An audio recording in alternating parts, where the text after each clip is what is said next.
நீங்க அமருங்க. உறுப்பினர் பேசணும், தொகுதி சார்ந்த கோரிக்கை பேசணும். பாயிண்ட் ஆஃப் ஆர்டர்ல உங்க கட்சியை சார்ந்தவங்க 2 பேர் 3 பேர் ஏற்கனவே பேசிட்டாங்க.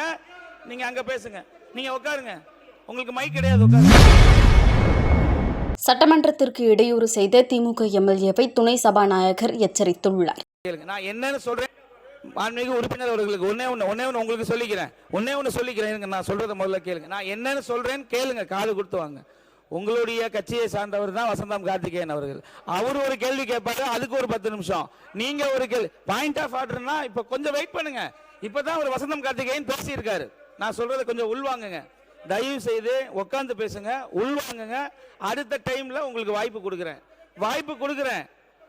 இல்ல நான் வாய்ப்பு கொடுக்குறேன், உட்காருங்க. அப்ப அவருக்கு இப்ப இல்லைன்னா அண்ணன் மரியாதைக்குரிய கொலரா அண்ணன் இருக்கிறாரு, இந்த பின்னாடி இருக்கிற உறுப்பினர் இருக்காங்க. இப்படிலாம் கொடுக்க முடியாது. மாண்புமிகு செல்லசாமி நீங்க பேசலாம். மாண்புமிகு பேரவை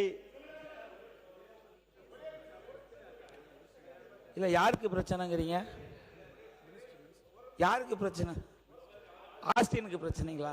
மரியாதைக்குரிய அமைச்சர் உறுப்பினர் அவர்களே, நீங்க அமருங்க. உங்க பிரச்சனையை நான் தீர்த்து வைக்கிறேன். நீங்க பேசுங்க. நீங்க உட்காருங்க. நான் தீர்த்து வைக்கிறேன். அதுக்கு தான் டைம் மேனேஜ்மெண்ட்டுக்கு தான் நாங்க இருக்கிறோம். இங்க பாருங்க, என்னோட அதிகாரத்துல நீங்க தலையிட முடியாது. நீங்க அமருங்க. உறுப்பினர் பேசணும், தொகுதி சார்ந்த கோரிக்கை பேசணும். பாயிண்ட் ஆஃப் ஆர்டர்ல உங்க கட்சியை சார்ந்தவங்க 2 பேர் 3 பேர் ஏற்கனவே பேசிட்டாங்க. நீங்க அங்க பேசுங்க. நீங்க உட்காருங்க. உங்களுக்கு மைக் கிடையாது, உட்காருங்க. மாண்புமிகு